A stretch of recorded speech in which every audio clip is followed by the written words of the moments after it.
They told you cannabis was the holy herb, the key to divine visions, the bridge to Jah, the pathway to higher consciousness. In the hills of Jamaica and in the reasoning circles of Rastafari, ganja has been spoken of as sacred for generations. But what if the truth is deeper than what you've been told? What if the story has more sides than the smoke reveals?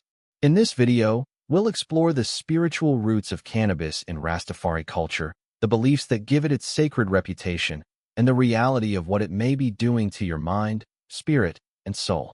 We'll travel through history, faith, and science to uncover the answers. If you value truth, reasoning, and deeper insight, now is the time to subscribe to this channel. Like the video to help the message reach others, share it with your friends, and leave a comment with your thoughts, because your voice is part of this conversation. Let's reason together and find out what cannabis really does to the soul. To understand why cannabis holds such a powerful place in Rastafari culture, we must first journey back to the movement's birth in 1930s Jamaica. The Rastafari faith rose as a voice for the oppressed, inspired by the teachings of Marcus Garvey and the coronation of Emperor Haile Selassie I of Ethiopia, seen by Rastafari as the living God, Jah, on earth. It was more than a religion. It was a call to return to African identity, dignity, and spiritual liberation. In this setting, cannabis, called ganja, was embraced not merely as a plant, but as a spiritual tool. Its use was influenced partly by East Indian indentured workers who had brought the herb and their traditions to the Caribbean in the 19th century. Over time, Rastafari elders began to integrate it into their own religious reasoning, connecting its use to biblical passages such as Psalm 104 verse 14. He causeth the grass to grow for the cattle, and herb for the service of man. In Rastafari gatherings, especially during Nyabingi ceremonies, ganja was burned in chalices or smoked in long pipes as part of collective prayer and chanting. It was believed to open the mind, slow the pace of thought, and bring the spirit closer to Jah. These sessions were not simply about intoxication. They were about meditation, unity, and what Rastas call livity, the righteous way of life that is in harmony with nature. The connection between ganja and the struggle for freedom also ran deep. During times of political oppression in Jamaica, the herb was both a symbol of resistance and a reminder of the Rastaman's spiritual independence from Babylon, the term used for corrupt worldly systems. It stood as a quiet protest against colonial laws and an affirmation of the Rasta's commitment to divine guidance over man-made authority. By the mid-20th century, reggae music, carried by voices like Bob Marley, Peter Tosh, and Burning Spear, took the Rastafari message, along with its imagery of ganja, across the globe. To many listeners, the herb became inseparable from the faith itself, a visible emblem of Rastafari spirituality. Songs, speeches, and interviews spread the image of cannabis as the wisdom weed, the holy herb, blessed by Jah for the enlightenment of his children. Yet, even within the Rastafari community, not every elder or believer accepted ganja without question. Some viewed it as a sacred aid, while others saw it as a tool that could be misused. The common ground, however, was the understanding that cannabis was not a party drug. It was, at its heart, tied to sacred ceremony, reflection, and the search for truth. This historical foundation is essential to understanding why, for many Rastas, the herb is still defended with passion today. It is rooted in centuries of spiritual symbolism, cultural resistance, and the longing for a deeper connection to the divine. But as we will see in the next section, the beliefs around its spiritual power are only one side of the story. In the Rastafari worldview, ganja is far more than a plant. It is regarded by many as a divine gift from Jah, given for the enlightenment and healing of his people. The belief is not casual. It is woven into the fabric of Rastafari livity, the righteous and natural way of living. To the faithful, cannabis is the holy herb, a sacred aid in the journey toward truth and spiritual awakening. One of the central claims is that ganja opens the third eye, the inner vision that allows a person to see beyond the illusions of Babylon. When smoked in prayer or reasoning sessions, it is said to quiet the noise of the world, slow down the restless mind, and make space for the still, small voice of Jah. In these moments, Rastas believe, the herb can help the soul tune into higher vibrations and receive divine insight. This sacred use often takes place in communal settings. In Nyabingi gatherings, marked by drumming, chanting, and scripture readings, the chalice is passed from hand to hand. Each puff is not an act of indulgence, but of unity. The smoke rising is seen as a form of offering, a way of lifting prayers toward the heavens. These rituals are not hurried. They are deliberate, grounded in reverence, and often accompanied by biblical reasoning, where participants share wisdom and interpret scripture together.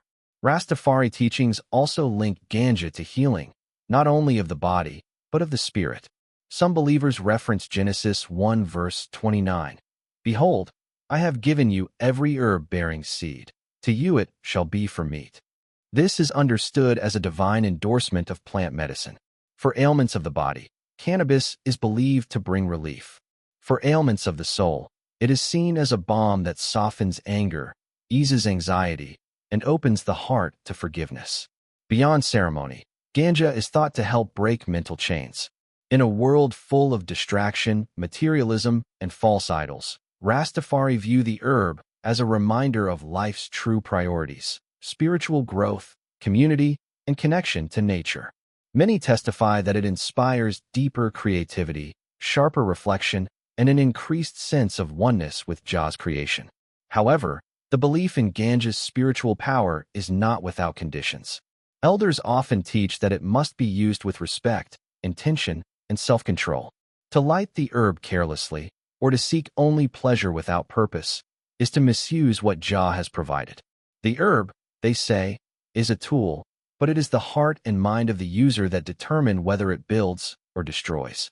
It is this balance between sacred potential and human responsibility that has kept the conversation about cannabis alive in the Rastafari community for decades. And while the faith has long defended its use against criticism, there is also room for reflection. Is every spiritual feeling from the herb truly a message from Jah, or can the mind be deceived by the experience itself?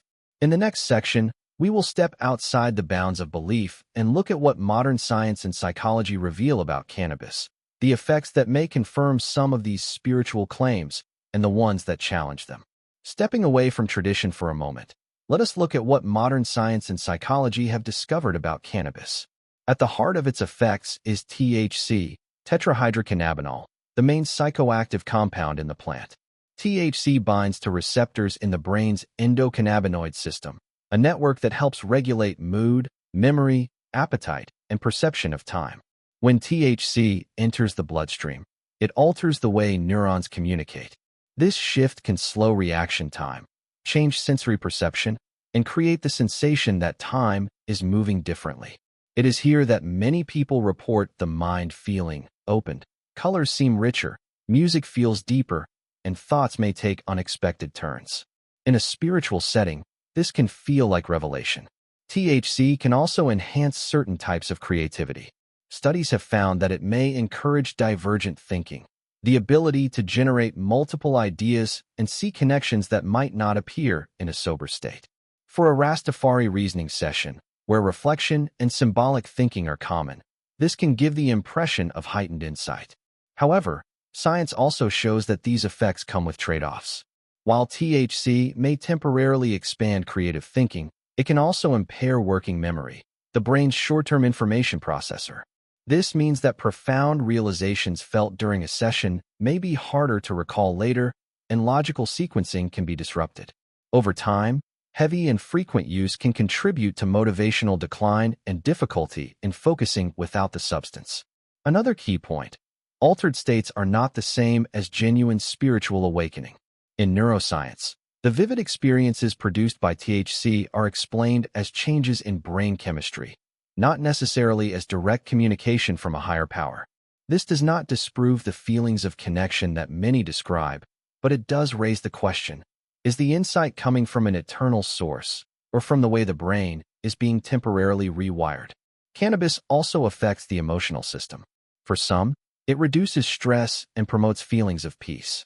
This can help in meditative or prayerful states, especially for those who struggle with mental restlessness.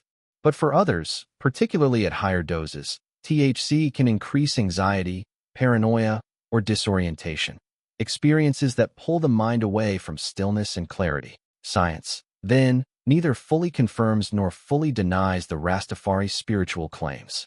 It shows how cannabis changes the mind in ways that can feel enlightening, while also revealing how those same changes can mislead or diminish clarity over time. Before we continue to the next section, where we ask what cannabis really does to the soul, take a moment to support this reasoning. Subscribe to the channel so you don't miss what's coming.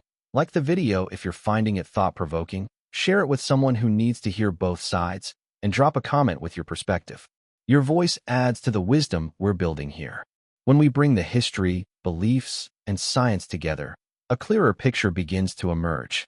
Cannabis is neither the flawless sacred key some claim it to be, nor the dangerous poison its harshest critics describe. Its effect on your soul, that deepest, most personal part of your being, depends heavily on intention, discipline, and awareness. From a spiritual perspective, the herb can create moments of openness. It can quiet the mind's noise, allowing you to feel more present and connected to the world around you. In a Rastafari reasoning session, this can deepen fellowship, inspire compassionate conversation, and help bring people together in unity under Jah's name. When approached with humility and prayer, it can be a companion in meditation. But here is the caution. Cannabis is also a master of imitation.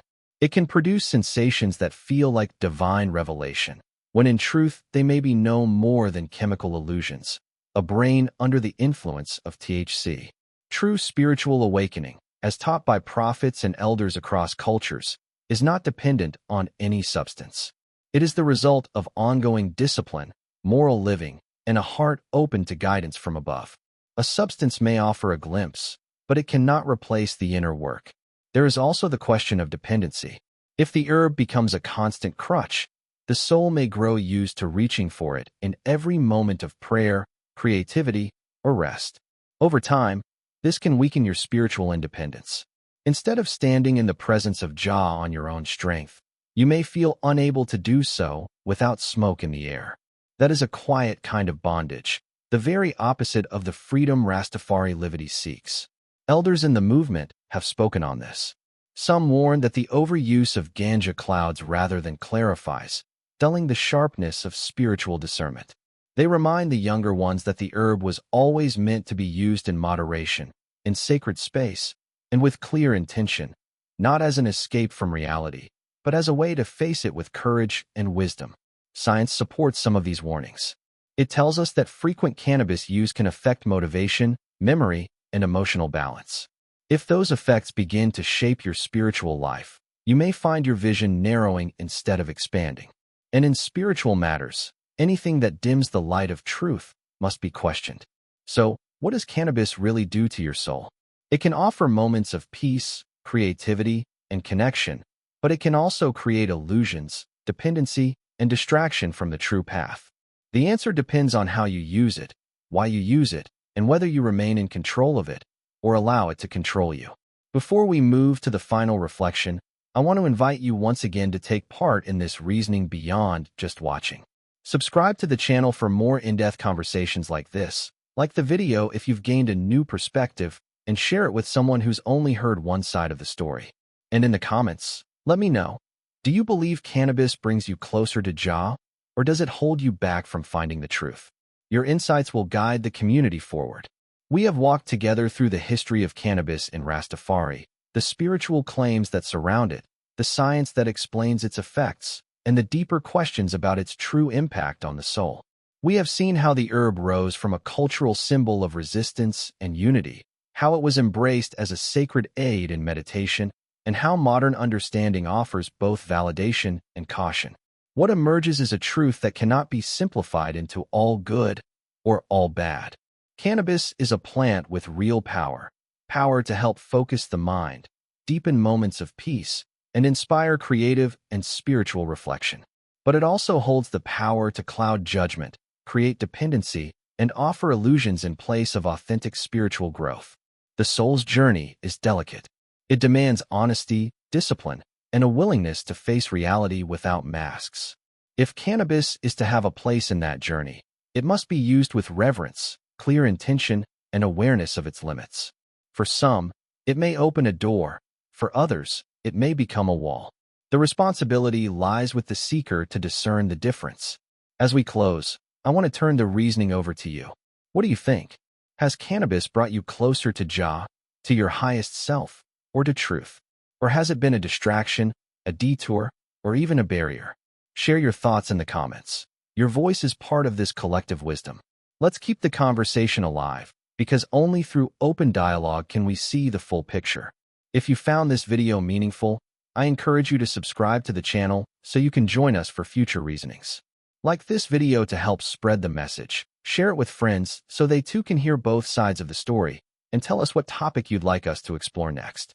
Whether it's another spiritual question, a cultural discussion, or a deep dive into a belief, your suggestions will help shape the journey ahead.